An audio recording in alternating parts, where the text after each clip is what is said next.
ماشاء اللہ لا حول ولا قوة الا باللہ العلی العظیم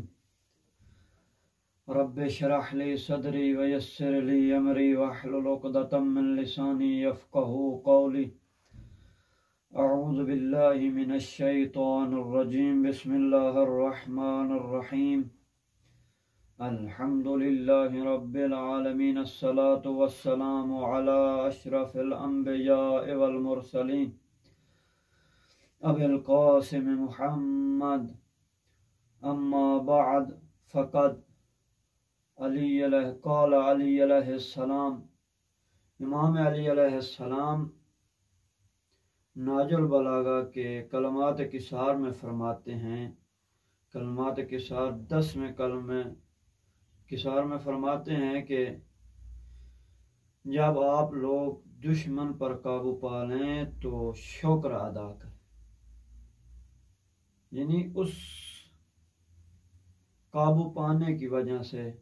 تو اس سے بہتر یہ ہے کہ اس کو آپ اگر قابو بھی پا چکے ہیں تو اس کو معاف کر دینا انسان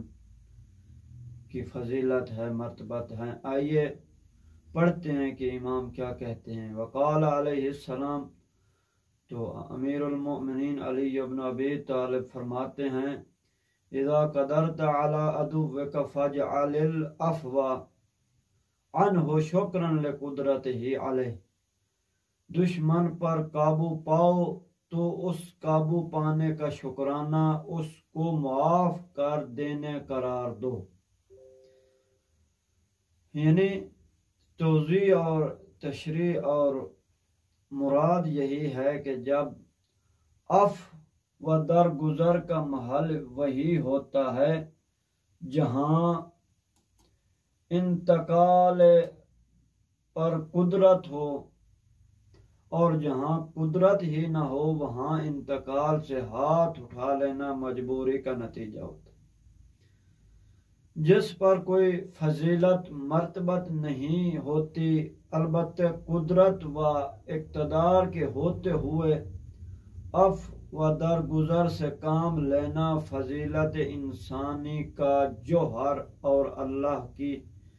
اس بخشی ہوئی نعمت کے مقابلے میں اظہار تشکر ہے، کیونکہ شکر کا جذبہ اس کا مقتضا ہوتا ہے کہ انسان اللہ کے سامنے تذلل و انکسار سے جھکے، جس سے اس کے دل میں رحم و رأفت کے لطیف جذبات پیدا ہوں گے، اور غیظ و غضب کے بھڑکتے ہوئے شعلے ٹھنڈے پڑ جائیں گے، جس کے بعد انتقال کا کوئی داعی ہی نہ رہے گا کہ وہ اس قوت و قدرت کو ٹھیک ٹھیک کام میں لانے کے بجائے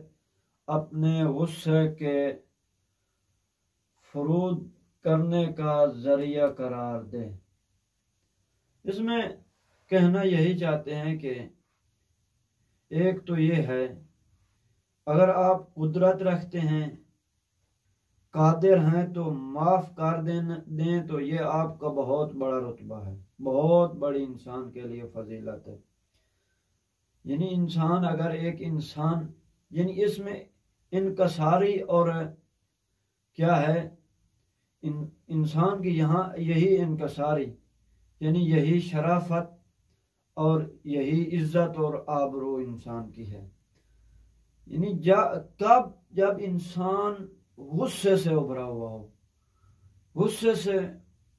وہ اتنا اس کے دل و دماغ پر غصہ ہو کہ معلوم ہوتا ہے کہ یہ ابھی کوئی ایسا کام کرے گا جس سے انسان کا نقصان، دوسرے کا نقصان، اپنا نقصان، تو وہاں اگر انسان اپنے غصے پر قابو پا جائے تو یہ سب سے بہت بڑا یعنی فضیلت اور انکساری کا اظہار کرنا، یہ بہت بڑی فضیلت